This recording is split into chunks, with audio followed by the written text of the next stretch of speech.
Pickaxe. Hello and welcome to the podcast of this week's One Life Left radio show. I'm Simon Byron. I am Steve Curran. Hurried ending to that, to this week's show, running out of time there, but flew by, Steve. Yeah, a lot to discuss. It's good to have our catch up today after we missed out on one yesterday. Yeah, even better to not have one given it was perfect. Given what you were able to achieve. Which is exciting and will be revealed towards the end of the show. And you did a lot as well, which will be revealed at the start of the show. I will spoil the show to say that my house is currently still standing, and there's been an update that it might have been a cheese explosion in the oven. Oh. So, it looks like I made the right decision to stay in the shed and carry on recording. Oven Can you imagine or what microwave? happened if I'd sat... Do you call a microwave an oven? Like you, personally? No, sorry, no, I call it the microwave. Okay, all right. Sorry. That's another call forward to a part of the show. So. Yeah, so it looks like I made the right decision to carry on recording. Would have been embarrassing if now we all had to live in the shed because I'd chosen to carry on broadcasting, and then who knows whether the show will have aired or not. Well, it could have cost me the house. Because we didn't go out on One Life Left last week. We didn't. So it was a podcast exclusive. Sorry, didn't go out on Resonance. I can't speak today for some reason. I'm tired. Yeah, we didn't go out on Resonance, but we did go out on a podcast. So. Anything else to add, Steve? I don't think so. I've just been booked. We've just been booked for Maraoke. Well, we don't know where it's going to be. We've been booked by an agency for an event in Amsterdam. Oh, nice. But they won't tell us where it's. They won't tell us who the client is. But we find out who the client is at 4 p.m. today when we're going to have a call with the client. And what I know is it's in Amsterdam on the 16th. I think it's the 16th or 17th of November. It's the day after we fly back from Tokyo. Nice. And it's Unite. It's going to be Unite, the Unity conference. Yeah. So if anyone's going to that, we will probably see you there unless someone else in Amsterdam has booked us on that day. So come along. I enjoyed it when we did it in Berlin at Unite. Yeah, super fun, wasn't it? Yeah, looking forward to that, but obviously before then we've got very generous bar from what I remember. That was the one with the fire breathers as well, right? Like in the audience, I think. Was it? You probably don't. Very generous bar. Because it's a very generous bar, yeah. Yeah, good. Times. All right, well, I look forward to hearing about how that went. I have to rewrite the Walking in Memphis version we've got about Unity for various reasons. But also because, it talks about John Riccatello and he's gone now. Right, yeah. Cool, that's it from me. Okay, that's it for me, but this is just the start of us. Here's the show.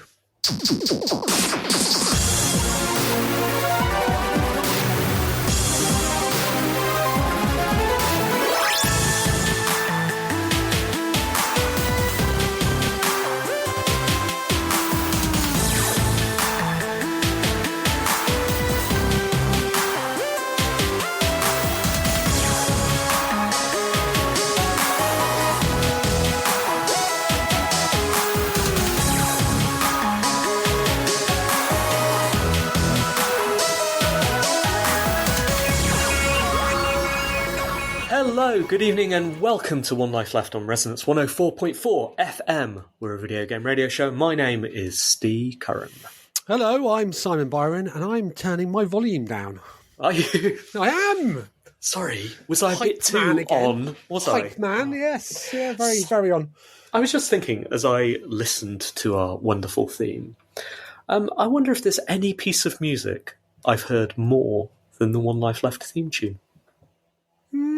I used to, when I was working on Candy Crush, we once speculated that the Candy Crush theme was the most listened to theme in the world at that time. Might be. I mean, maybe there is a piece of video game music that, like maybe the iconic Mario theme in all its versions, I'll have heard more than OLL. Don't know. How are you, Simon? I'm all right, thanks, Steve. I survived. Following last week's cliffhanger, I stayed in the shed. Mm-hmm. It's a little bit nippy in the shed. I got a jumper on today, and I started the day with the radiator between my thighs. Think on. Don't want to. I'm going to stop my thinking. No. I'm not wearing any trousers. Just the radiator between my thighs. I mean, we wouldn't know.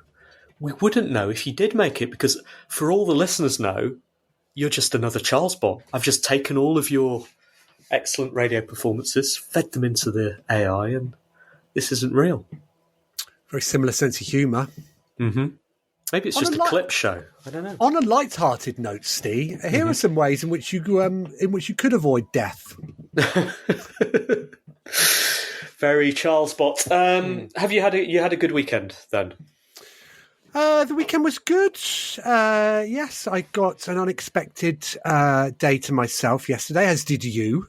It was great. Those of you who've been waiting for us in Regent's Park for a couple of weeks will have been disappointed to note that when our family outings happened, we were not present. It's a good job you checked in just beforehand, isn't it? How angry would you have been if you I would have been livid? Yeah, you would absolutely have been, furious. Absolutely furious, but it didn't happen. A good time was had by all accounts, but it was not had with us there. We were having our own individual good times, weren't we, Simon? I watched the Cricket World Cup. I played Titanfall 2. I ran 5K, and then I went down the pub. Wow. I know. That's the big four, isn't it? The Grand Slam. Isn't it? Well done. Thanks. What did you do?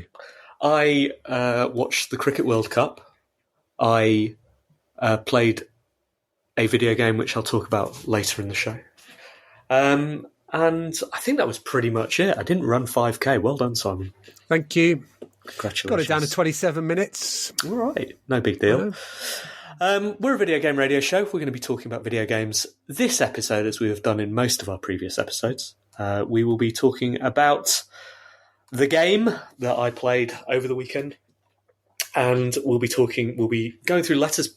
The listeners have done well again this week, haven't they? Thank you, listeners. Thank you so much for that. We'll be talking about the news with CharlesBot very, very shortly. And will we be doing your feature? We will be. We're doing a short feature. I've got a new feature for you. News just in. Stop it. Well, text messages you don't want to receive while you're recording a radio show, which is, I think our microwave is on fire. Just glancing over at the house out of the shed window. You see any smoke? Not currently. Let me just find out if I need to pop down to the house. I mean, that would be one way of me keeping warm, wouldn't it? Won't it? All right. Well, while you do that, I'm going to fire the news intro. Okay.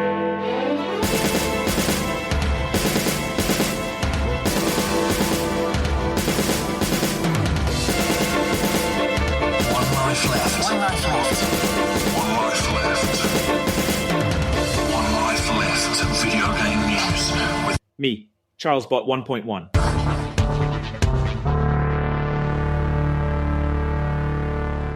In a high-stakes game of My Logo's Bigger Than Yours, PlayStation and Xbox have been battling it out on the Las Vegas Sphere, a gigantic LED-clad arena. Xbox kicked off, turning the Nevada skyline green with its spherical logo. PlayStation retaliated with a larger-than-life ad for the PS5 exclusive, Spider-Man 2, featuring Peter Parker, Miles Morales, and Venom. The game, which continues the story from 2018's Spider-Man and 2020's Spider-Man, Miles Morales, has been met with rave reviews, making it one of Insomniac's highest-rated games to date. Who needs Vegas lights when you've got console wars, eh? Now imagine if other games got in on the action. Minecraft could turn the sphere into a giant pixelated cube, but they probably have to mine a lot of virtual gold to afford it. Fortnite could drop a battle bus on the sphere, but they'd have to win a victory royale to cover the cost. And let's not forget Among Us. They could project a giant imposter on the sphere, but they'd have to successfully complete all their tasks to foot the bill. In the end, it seems the house always wins in Vegas, even when it comes to video game advertising. Thanks, Charles. You must be excited about Spider-Man, Simon. You loved the first Miles Morales game. And the first Peter Parker game, Steve. I am excited. Some strange things have happened in the Byron household this week. Quick fire update. The house isn't on fire. Wonderful. Currently.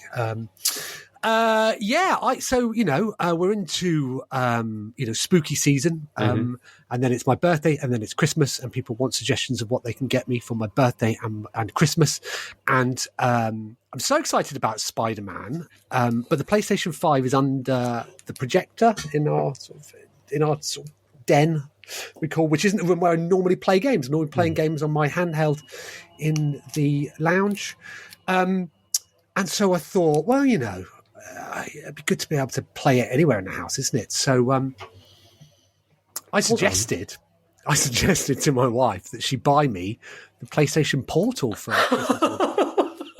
now. I can't believe I didn't think of this. Of all the people who's actually going to buy one and have it in the canal by it's the first of all, it's the perfect present, isn't it? Because I do want one, but I don't want to buy one. Of course, that's the ideal present. And then so I was like, okay, yeah, cool, and that sort of solves that issue. But then I thought, hang on a minute, though. It's just going to be doing what you can do anyway with a remote. So I spent some of Saturday setting up remote play on the Ally, which works intermittently. And then I thought, well, is the PlayStation Portal going to work intermittently? I don't know. So I've asked the family to stand down on that gift until I look into it a little bit more. But yes, I was thinking about buying some new hardware so I can use my existing hardware to play the sequel to a game that I very much enjoyed. What about this big old advertising sphere in Nevada, Simon? Well, you wonder how long this is going to last for, don't you? Because there's lots of news stories showing who has spent that money to advertise for that day. And so there's nothing really sophisticated about the stunt itself. It just costs a lot of money. I think I saw it costs about $450,000 to advertise for the day. But what that means is that you get news stories all over the gaming world, don't you? So I wonder how long they will last. But yeah, it was odd that Microsoft did it first, and then Sony. Obviously, they've been booked in months in advance. Sony do it the day afterwards. It does remind me back in the olden days when I was doing PR. The one thing that everybody used to do, that in turn everybody would write about, was sail something down the Thames. That was the sort of go-to PR stunt, which got a lot of coverage. I think. Who knows if they still do it? Have you seen the Sphere may be coming to London? On the Thames, they're going to sail it down the Thames. Yeah. We'll just roll it down, won't they? No, apparently they're trying to build one in Stratford. To the horror of locals, because it's all right building it in Nevada, where there's lots of desert and flat land where there's not much to see, and already there's just big old bright lights anyway. In Stratford, they'd be destroying the natural beauty of the London Olympic Stadium or whatever else. And Westfield. Yeah. Yeah, I mean, it does look... I mean, it looks impressive, I have to say. And even, looking at the U2 concert, I thought that looked impressive. I bet you were. Well, U2 are long past their sell-by date, as far as I'm concerned. But even it'd be quite good to go and see that. Because on the inside, because it's projecting on the inside, and what they're doing with all the animations there looks spectacular. It did look incredible. There's a movie that people were saying you should see as well, Natural Beauty, sort of IMAX-ish type thing. I can't remember, by a famous director. But I can't remember. But anyway. I can't imagine living anywhere close to it. And how are people able to drive? Yeah, how are people able to drive close to it as well when it's got a big smiley face on it and all of that sort of stuff? I mean, I joke about the natural beauty of East London, but you don't want that thing anywhere near you. No. You don't want it on the skyline either. So, have you seen what it looks like up close when the lights aren't on? No. It's just small, ice hockey pucks, LED ice hockey, with quite some distance between them. Right, okay. Rather than, what I imagined, which was just like, panels. Proper panels. Yeah. But yeah, it looks cool. it gets tongues wagging. It shows, which companies have got $450,000 when they're also laying off their staff. But yeah, how long it will continue for, I don't know. But I fear for the residents of Stratford then. Paradox. Interactive and harebrained schemes are set to part ways following a mutual agreement. The decision comes after the underwhelming launch of their game, the Lamplighters League. Despite my own fondness for assembling teams of misfits to stop ancient cults, a typical Tuesday night for me, the game's commercial reception was weaker than expected. Paradox, who acquired Harebrained Schemes in 2018, will retain ownership of the game. The two companies will officially separate on January 1st, 2024, leaving Harebrained Schemes to seek funding and partnerships for an independent future. Best of luck to them, I say. Okay, so this is... For the last, 4 or 5 years on One Life Left, there hasn't been a news section without an acquisition story. But now we're going the other way. Acquisition. Yeah, deacquisition. Yeah, it's an odd one, this, isn't it? I mean, a couple of days after this launched, it was written off by Paradox. I think they wrote off sort of $26 million. Within the week of launch, because it wasn't performing to expectations, and now they're splitting up with the studio. I don't know. An awful lot of bad news around it. Actually, I did realise I've made a little mistake with the news. There were 2 Paradox stories in this week's one, and there's no dogs doing games done quick story, which I know you love, Steve. So we will come back to Paradox shortly. But yeah, this is a game that they spent a lot of money on.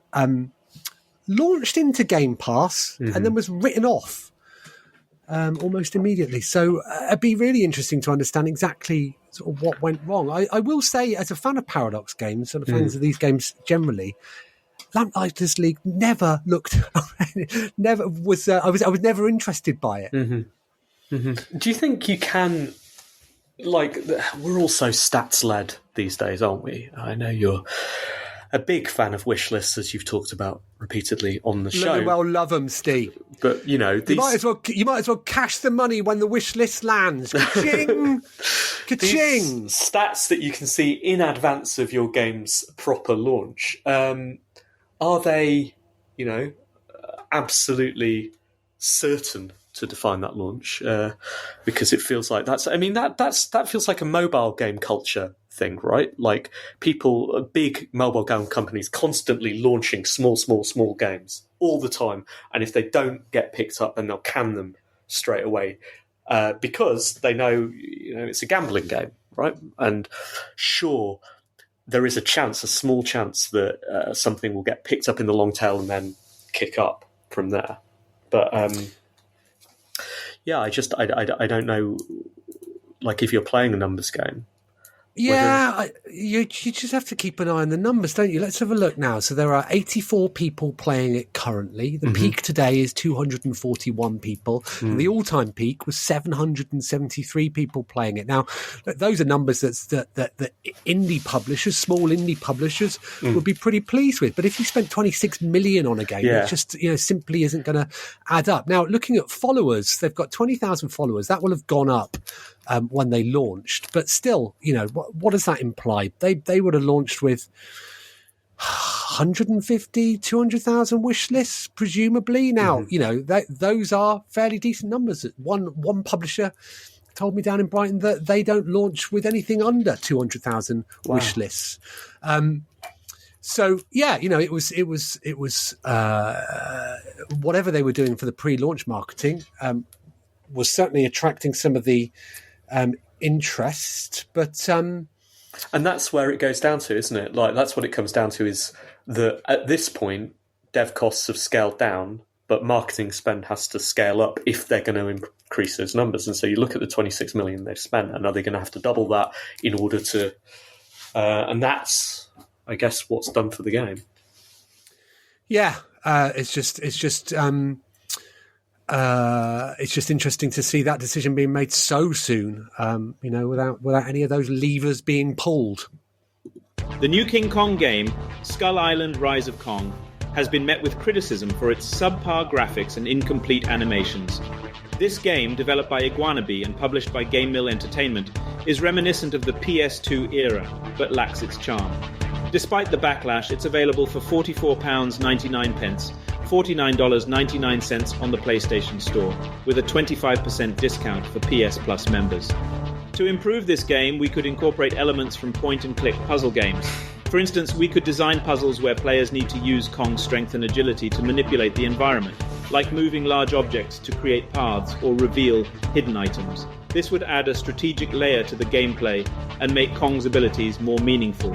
Additionally, we could introduce interactive dialogues with other characters, where players' choices affect the storyline. This would deepen the immersion and make the player feel more connected to Kong's journey.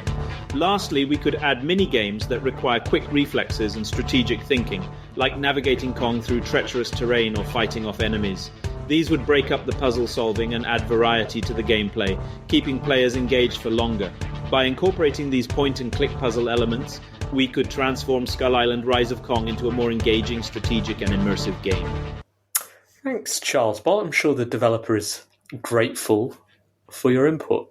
What's gone on here, Simon? It's really weird, isn't it? In that, it certainly looks like a bad game. It's from Game Mill, who have done some good games in the past, and have treated, seemingly have treated lots of licenses with affection, and they seem to have done okay. But this one just looks appalling. There's been, again, looking at the numbers that we can see, there are 5 people playing it now out of a morbid curiosity, presumably. 10 people playing it at most today. All-time peak of 22 and 334 followers. So in terms of what they were doing to market the game beforehand, it doesn't look like much was cutting through. This, to me, shrieks of contractual obligations. Yeah, that's what I was wondering. I remember that classic, is it X-Men movie that got... No, Fantastic Four movie that got put out just so they would, preserve the rights for a little longer. And famously bad. Now, I have no idea what's gone on here, or frankly, why it's got the coverage it has, given that there are, weak games that come out because there are so many games that come out every day. But it's very interesting to speculate on what could have happened. Yes, it's the press do like to give something a kick in now and again, and I guess this one isn't. Despite his safely give something a kicking is the deal, right? Because there's not going to be any comeback on especially with safety and numbers when everyone's giving it a kicking. But I do. No one said there is that truism. I saw someone say it again at the weekend about on another story. No one sets out to make a bad game, do they, Simon? But what if they did? Yeah. What if they did? What if they did? We're not saying they did, but what if they did? In which case they've apparently achieved everything they set out to, at least according to the reviews. Do you think you'll give it a shot, King Kong? Absolutely not. No, it's £27.99, and that's with a 20% launch discount. £35 normally on the Steam store. So, although and if you want, optimistically, you can buy the Colossal Edition. £47.78. It looks like still cheaper than Sonic, though, isn't it? That's true. Paradox Interactive has cautioned gamers about possible performance issues with the imminent release of Cities. Skylines 2 for PC, scheduled for next week. The publisher's concerns grew after they raised the minimum and recommended specs for the PC version and postponed the console versions until spring 2024. Even though they haven't hit their targeted benchmark, Paradox is confident that launching now is the right decision, assuring ongoing enhancements in the following months. The in-game editor, presently in beta, will debut shortly after the game's release, and Paradox mods will broaden modding capabilities for players on all platforms. Well, it seems like technical performance issues aren't just a problem for us mere mortals. Even in the gaming world, they're as common as a commercial product not selling as expected. I guess it's safe to say whether it's a game not running smoothly or a product not flying off the shelves, performance issues are universal. I was trying to get him to draw parallels between Paradox saying that the performance at launch won't be what you expect it, and then the commercial performance. Because this is really weird. I don't. Yeah, game's not ready. Still putting it out though. It's the right thing to do. No, it's definitely the right thing to do. It's not ready. We're going to delay the console versions. It's the right thing to do to put this out now. I don't know. Somebody's told somebody else in that company when a game's coming out, and they've put a forecast in it, and they're going to be in trouble if they don't hit it. But they're just saying now it's not ready. It's not ready, but it's still here if you want to play it. Exactly. It's on you. It's on you. We couldn't do anything about it. It's on you. Yeah, I wonder if they'd be bold enough to add it to the store description. It's not ready. It's definitely the right thing to do. Yeah, I don't know. Crazy. Let's see. There's so much going on. There were 325 games released on Steam last week. Oh my goodness! There's so much going on at the moment that you should be doing everything to give your games the best chance of launch, and by openly saying beforehand that it's not going to be quite as good as it should be. I wonder if there's a sense that Cities Skylines was such a big game, and not a big game like so many are that peak for a week and then just sort of, this was the big game of this week. But it took over that SimCity space completely, and big part of Paradox. And I wonder if there's a sense that, as well as, any internal obligations and sort of promises they've made to each other that the game will come out, where it's like we have got ages to keep building this. It's kind of an ongoing early access thing where it's like, it's not great right now, but there's such a hunger for a second version of that game that if the problem is performance-based, and it's something that we can improve, it's not like the game itself is rubbish. It just doesn't work. And that's like, it doesn't work on... It just doesn't work yet. It just doesn't work. I mean, apparently you can adjust the settings, so I think my friend Luke said on Blue Sky that he had adjusted the settings on his so it looks like a game from 2005 and it runs fine now. Because that's exactly what you want to do, isn't it? When you're trying new hardware. I mean, again, it's to create that first impression. You load up a game, you've been excited to play it for years, sequel to a game at your door. Let's just turn the graphics down. But maybe that's it, Simon. Maybe they're trying to teach us that gameplay is everything. And actually, if you really cared about me, you wouldn't care about what I look like. It's about what's inside that counts.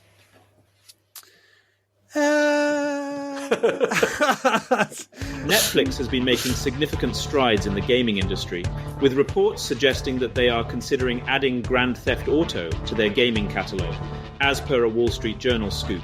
The streaming behemoth is eager to bolster its first-party offerings with high-profile third-party titles, and already has mobile games based on Squid Game and Wednesday in the works. Since 2021, Netflix has been offering mobile games through its app, and is now branching out into high-end games that can be streamed on TVs or PCs. Furthermore, a new California studio, led by Overwatch executive producer Chaco Sunny, is developing an original AAA game. In light of these developments, we propose an original game, Chronicles of the Lost Realm. This game would be a perfect addition to Netflix's growing catalogue. It's an immersive, open-world RPG where players can explore vast landscapes, engage in thrilling battles, and unravel mysteries of a forgotten civilization. The gameplay would involve strategic combat, puzzle solving, and character development, offering a rich and engaging narrative that would keep players hooked for hours. The cost of developing Chronicles of the Lost Realm would be approximately $70 million. This estimate includes the cost of development, marketing, and post-launch support.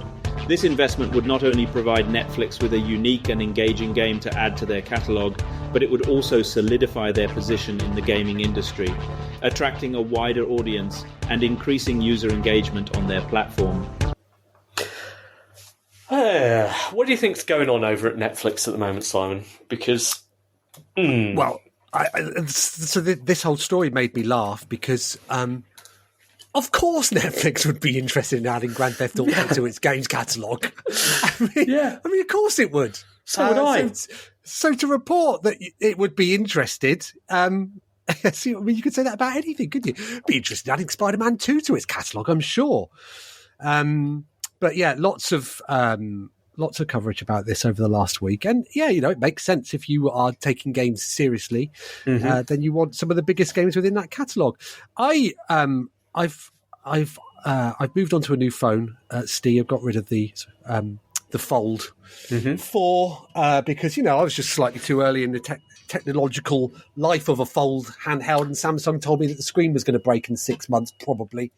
So I had to trade it in before that happened. And so I've been setting up all of my apps again, and I was just downloading some stuff on Netflix. What have you got? What's your new phone? I've gone for the the S23 Ultra. I almost bought a Pixel 8 because they had a deal where you were going to get headphones with them, and I've lost my headphones, so that seemed like an economic way of replacing my headphones. They are on your head. All right, those big ones. No, I mean the small ones I take to the gym, but the deal ran out, and then I was like, well, I'm not doing it now. Doing that then. There'll be more deals at Black Friday, don't worry about that. I'm sure of that, yeah.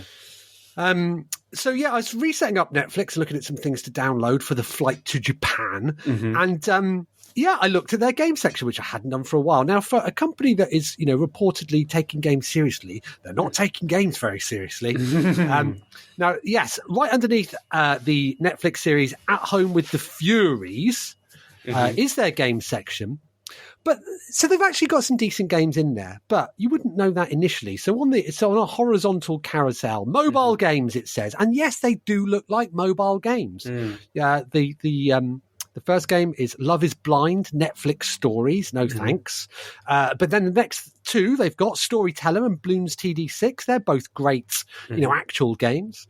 Then you go into Scriptic, Crime Stories, Too Hot to Handle 2, and Too Hot to Handle Love is a Game. They're next up with Solitaire. Then Terra Nil, a big Devolver game.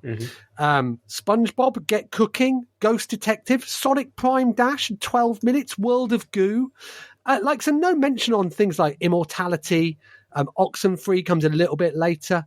So they sort of Into the Breach. They hide all these sort of, in inverted commas, proper games in amongst ones which are actual mobile games. It seems very strange. Where would Grand Theft Auto come? Right at the end, I guess, behind Married at First Sight. I read half a thing the other day that said the Netflix algorithm, a theory that said the Netflix algorithm is no longer interested in serving you the stuff it thinks you will like. Instead, it serves you the stuff that is cheap for it to make. Because that's the way their catalog used to be huge, right? When they were the single provider of this sort of stuff, it was like, all right, lads, can we put your thing on our service? And everyone was like, yeah, no problem. And then everyone else started their own services. And now they've only got this stuff, and things are much more expensive to acquire. And so their model is produce stuff that is cheap and point people towards the stuff that is cheap. Now, it wouldn't surprise me if that algorithm is sitting inside the game stuff. So rather than pointing you to the stuff that costs them, money for whatever reason to acquire or based on the plays it gets, that instead they're going, okay, have a look at our internal stuff, like play it because we've bought and paid for that. We don't have to pay licensing costs for that. I've heard a lot of people, I've seen a lot of people on my LinkedIn and other feeds being really bullish, like often Netflix employers going, who's going to be the Netflix of games? That's always been the question. Well, let me answer that for you right now. It's going to be us, Netflix. We're the Netflix of games. But I saw another article that said, look, they've got all these mobile things and they've announced the number of downloads or number of people playing them, and it's very low. Like it's not, these numbers would not be sustainable for a mobile games company. So I don't know. It feels like we're in that cycle where it was rumoured Netflix were going to enter games, and then they've entered games, and then they've acquired these studios and made a lot of noise about it, and then not much has happened. And now we're at the sort of part of the news story where people are like, what now? And then very soon their first big release will happen. And then we'll enter another phase, I think. Well, presumably they'll put that right at the end of the carousel, won't they? If it's going to cost them a lot of money to get Grand Theft Auto on it, then they'll want you to play it. Why would we? I don't know. Is that all the news? That's all the news. Thanks, Simon. Thanks, Charles Bot. One Life Left video game news with Me, CharlesBot 1.1.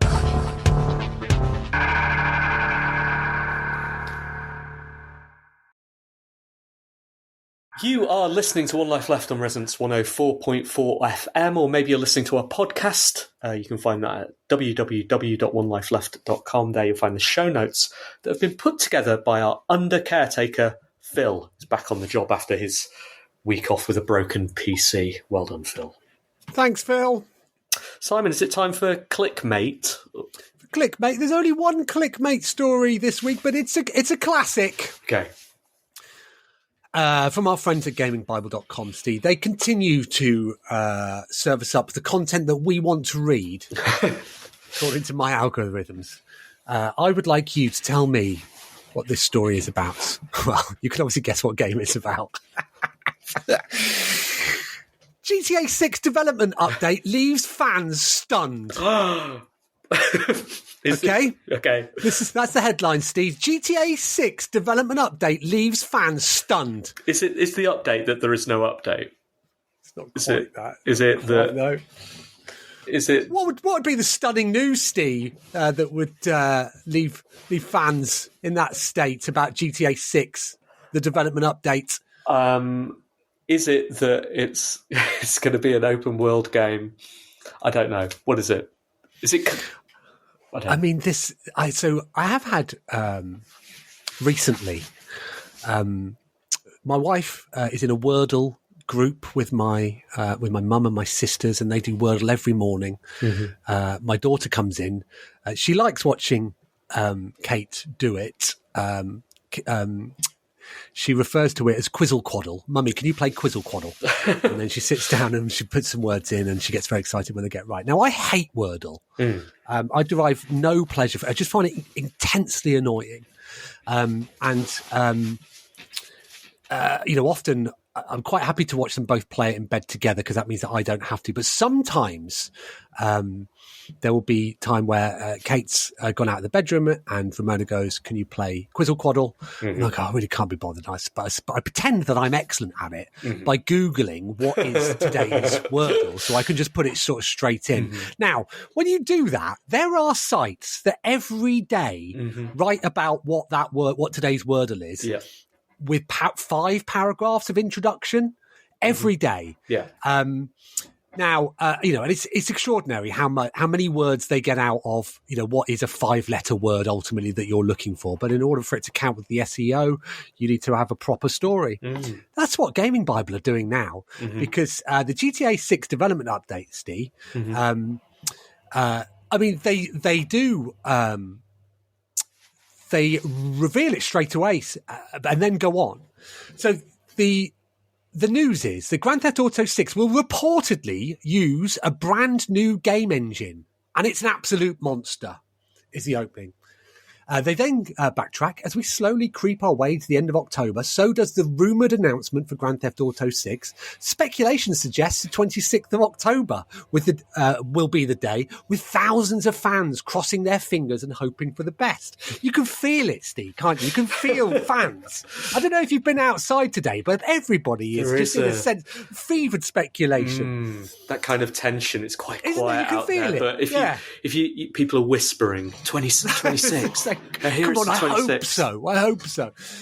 They continue. In the meantime, the oven has dinged and a fresh batch of leaked information is ready to eat, this time providing a closer look at what Grand Theft Auto 6 has under the hood. Anyway, they go on and on and on and on and on and on about it. It's going to use the Rage engine.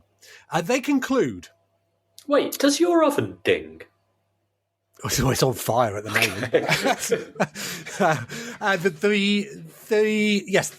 The microwave dings, doesn't it? The oven. Microwave oven. Anyway, they conclude.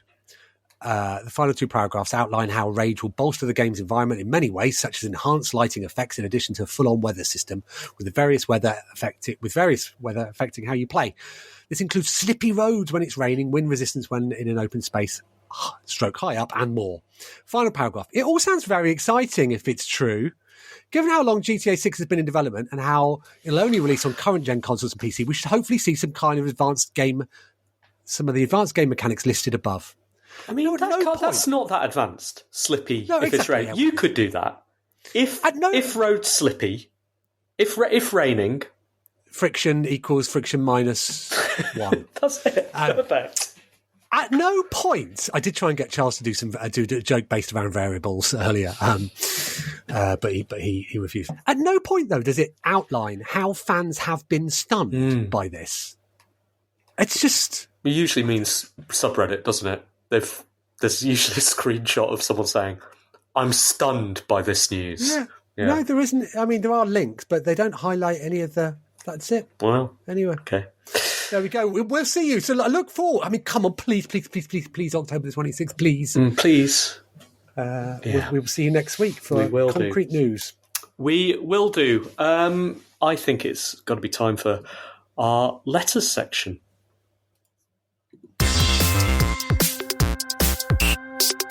Email, messages, and forward BCC. One life letters. All right. Thank you so much for your letters this week. Thank you, everyone. I'm going to have to load up the Discord. You do that. Yeah. Chris Conroy writes, "Dear team, Charles Pott and SG, it's been a very long time in the planning, but I finally managed to get to Heart of Gaming, an awesome video game lounge and arcade in Croydon, where everything is set to free play. Brackets the arcade, not Croydon. We had a great day discovering new experiences. I love the arcade versions of Rhythm Tengoku and Teiko no Tatsujin. Rediscovering old favourites, R-Type, as it was meant to be played, Stand-Up Crazy Taxi, and watching the impact of that the setting had on the way my sons engaged with the games. The three-way battles on Daytona, USA kept us engaged more than the two-player sequel. Our little winner stays on Virtua tennis tournament had them sneaking off to get in extra practice while I wasn't watching, and the knockabout fun of Teenage Mutant Ninja Turtles with 3 players held their attention longer than I expected. Very satisfying, both as a dad and a sentimental nostalgic. Possibly the most gratifying thing of the day, though, were those moments when some banger was playing on DDR alike in the groove, and both players absolutely nailed the drop with a left-right jump combination. Is there anything more satisfying? So is there a more satisfying connection between player, controller and game? Over to you. I'm off to look up dance mats on eBay. Your crisscrossing correspondent, Chris Conroy. Is there a more satisfying connection between the player, controller and game, Steve, than DDR? I think there are plenty of satisfying games in very, very different ways, one of which I will talk about in the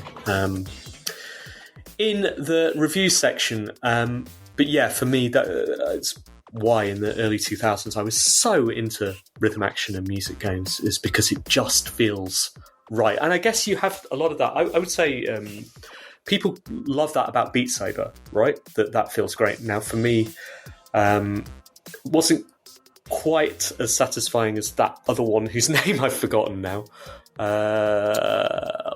It is called Rhythm... Wavy. Synth Riders. Thank you. There we go. So Synth Riders, even more so, when you get that right, it just feels like everything. It's that whole body movement and fed back with all of those, the juice that is in video games. So yeah, it's great game to watch. I thoroughly agree with you, Chris. I love Heart of Gaming, and I'm so glad it can exist. Like, I'm so surprised as well. Like, it feels like the sort of thing that would be running for 6 months and then they'd find out it's just not economically viable, particularly in the outskirts of London. But it's been going for, a decade, maybe 15 years now, or something like that. And I'm so pleased for them. Have you got any high scores on the cabs down there, Steve? I've only been once. I think I've said this on the show before. I played with our friend and One Life Left theme author Ian. We went down. I played Ikaruga. Confirmed I think it's rubbish. Played Ghosts and Goblins, or Ghouls and Ghosts, and confirmed that is just too difficult. And then we sat down and played F-Zero GX on a GameCube for the rest of the day. But this was back when it was in Acton. I haven't been to the Croydon edition. But thanks for the letter, Chris. I've got one here from BlueJ712J on Discord.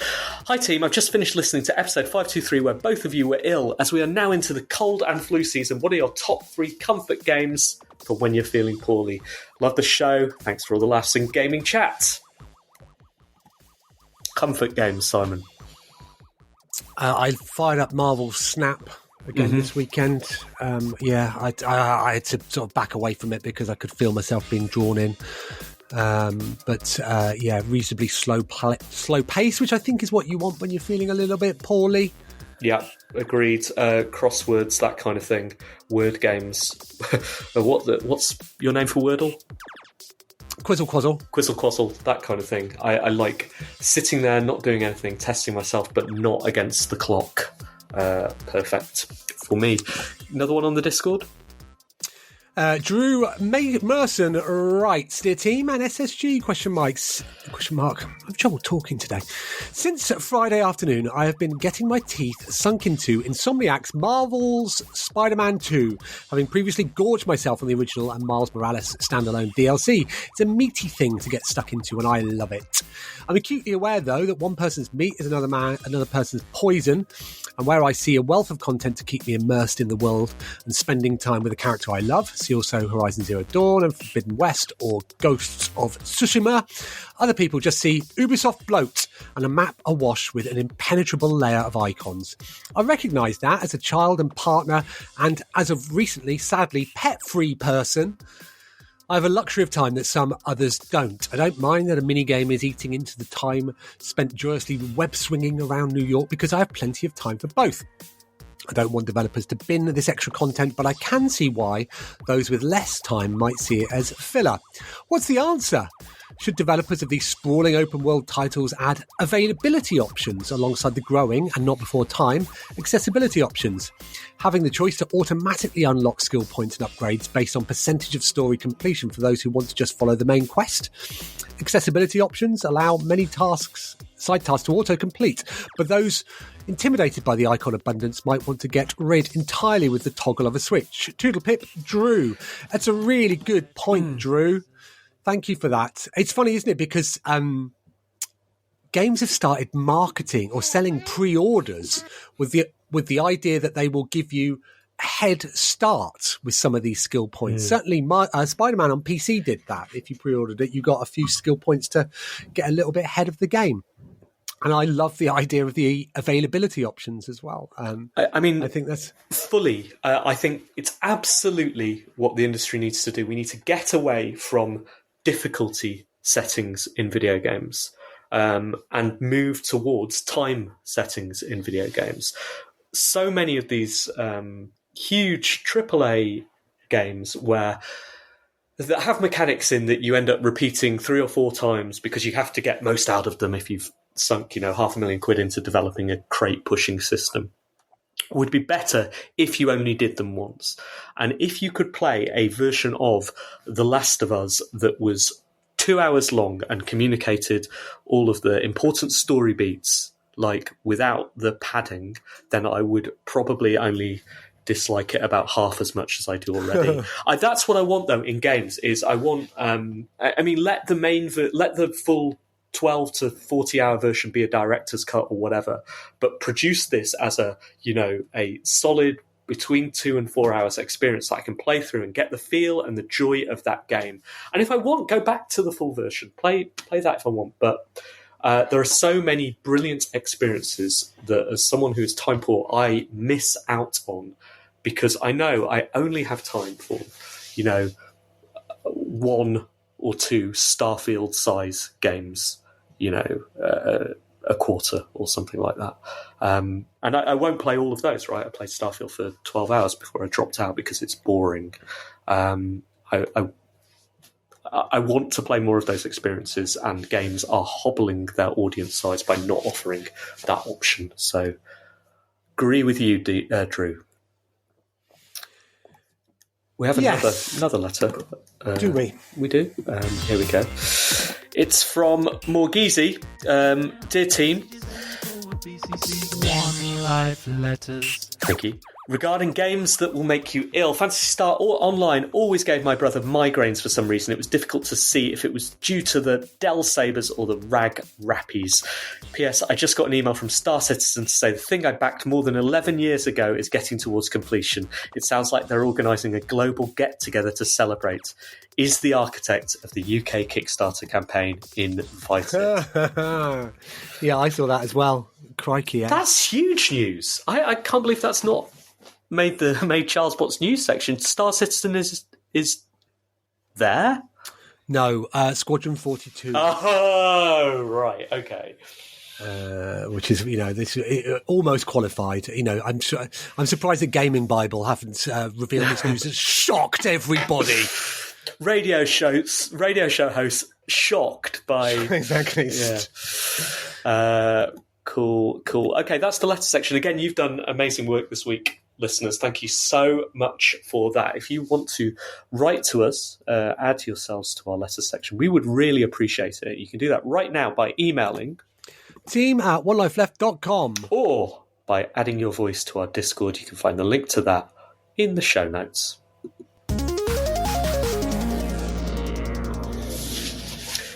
Listening to One Life Left on Resonance 104.4 FM. It's just me and Simon today. We've got about 13 minutes left.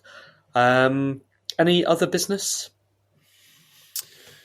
No. It's been head down. I've been heads down. I've been head down. Team has been heads down. Last week we launched Hexarchy on Thursday, which has gone okay. Busy week as mentioned, 325 games. We did a little trick. We launched at 4:00, and I could see that lots of games were launching at 4:00. Mm-hmm. So I asked our guys just to hold fire until 4:02 until we pushed live, because if you get onto new and trending, it's chronological. And we hung on new and trending until this morning. While a couple of games that also launched at 4, they were goodbye. Very clever, Simon. Little top tip for you there. Don't tell anyone. Tell anybody. That's really good. I've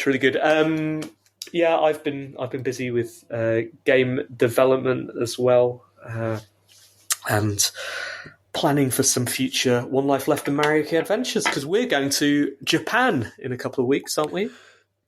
2 weeks on Wednesday is when we are flying. Wow! So we've got 2 more shows to go. Mm-hmm. We've got an evening flight. Like, we're flying out 7:00 in the evening. That's unusual, isn't it? What time are we meeting at the pub? About midday. Yeah, something like that. No, I'll be there probably about late afternoon. I would have thought. It's exciting. Really, really exciting. Have you thought about what you might bring back from Japan yet?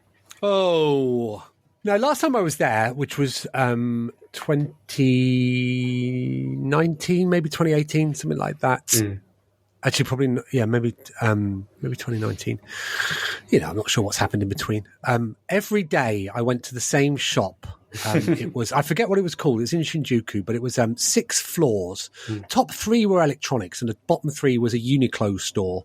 And I went there every day, and I just looked at all the video game stuff. So I worry I'll be bringing back mini arcade machines. Yeah, well, it's very, very close. Very, very excited about it now. We will be recording a show out there. Are we going to go to Nintendo World? I think we're going to try and get to Nintendo Land, yes. Yeah, so very, very excited about all of this stuff, and you will definitely hear more about it on the show. While we're out there, I guess we will do the reviews now. Why not? Here it is, Simon. Well, we know what you've been playing already. Had I finished Assassin's Creed last week? I can't remember. I don't think I quite had that. No, but I did finish it. I rolled the credits. Oh, wow. Well done. I thoroughly enjoyed it. Yeah, it was. I mean, according to the Steam store, it took me 22 hours to finish. Mm-hmm. I died 10 times, or desynchronized, as Ubisoft likes to call them. Mm-hmm. It felt like more than that, I have to say. There were a couple of bits I found a little bit tricky, but overall, yeah. And then towards the end, once you're all skill pointed up, to go back to the earlier point, I was a super stealth assassin man. So yeah, that was good. I enjoyed that. I would recommend it if you like a tightly focused stealth game. It doesn't stay. I mean, it stays slightly too long. I didn't fully understand what was going on at the end, but loved it. 7 out of 10. I then moved on to. Again, I'm eyeing about what to start. I wanted something that would be a little shorter, a little tighter, and everybody has raved about Titanfall. I didn't get there straight away. I thought I would maybe start the Yakuza series, seeing as though we're going to Tokyo. Yep. And I googled which one to play first, and it's Yakuza 0. I played about 20 minutes of it. I think our tastes have changed, Steve, since everybody liked the Yakuza games, didn't they? It's a really slow intro. And I thought, I haven't got time for this because I'm going to Japan in 2.5 weeks. So, so I played it. I realised you can't save anywhere. Sort of knew that by quitting to the main menu I was going to have to start again, and then made peace with the fact that I'm not going to do that. So 7 out of 10. Moved on to Titanfall, which everybody has raved about and has said, there's quite a short, focused single player campaign. It's really good. They know how to make a shooty game, don't they? Respawn. I'm an hour or so in. And it's just really lovely. Looks glorious, super tight. Guns feel good. And then you also get in a big robot thing and fight more people with that. 7 out of 10. I have been playing Super Mario Wonder. Have you? I'm a bit scared of this, Steve. Because I've not gone on with the recent 2D Marios. Admittedly, the last 2D Mario was a remake of the previous 2D Mario that I didn't really get on with. Loved Odyssey. Yeah. Struggled with New Super Mario Bros. And so, everybody's been raving about Wonder, and I'm worried to play it in case I don't like it. I played Sonic the Hedgehog, the new one. Okay. I don't like it. Right. Sonic the Hedgehog feels like Sonic the Hedgehog did in the 90s, and it's a really faithful, not remake, but I guess a sequel to that line. Like, if you liked that game, you will probably enjoy this, or you won't enjoy paying 60 quid for it. But it is the same sort of thing. You really enjoy it when you're whizzing fast through the levels and you have no control and you're just pinballing around. You're like, this is amazing. Please don't give me control again, because the platforming bits are slow and boring and floaty and awkward and just not fun. And then there's a boss battle, and the bosses are, fun-ish and creative, but it's the same sort of thing. Run, slightly floaty jump. Oh no, I've timed it badly. Now I've lost all my rings. Quickly gather a few more, then eventually grind the boss. They all take too long. And I just, I've never thought Sonic is as good as Mario, as good a platforming game. I've always thought, technically back then, it was ahead of its time. Now it really feels old. It feels behind the times. 7 out of 10. But then Super Mario Wonder arrived. And conveniently, it feels to me like a tribute to all of the Marios that have gone before, of course, but specifically to Super Mario World.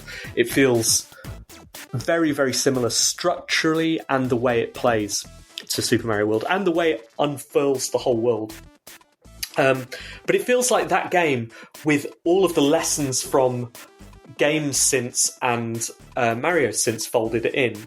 There are references to other 2D games and the 3D games. Indeed, if I was going to compare it to another Mario game, I'd compare it to Odyssey, actually, because it does that beautiful thing that Odyssey does, where you discover a new mechanic or a new enemy, and it uses it for maybe 2 levels, and then it goes, anyway, we're moving on. You deal with that. You can make a whole game around this. We're not going to. We're going to do something else. It is so full of joy throughout, and these wonder set pieces that happen when you collect a wonder seed and the whole world changes. Something might change to Mario, or might change to one of the enemies, or they'll just be a musical set piece.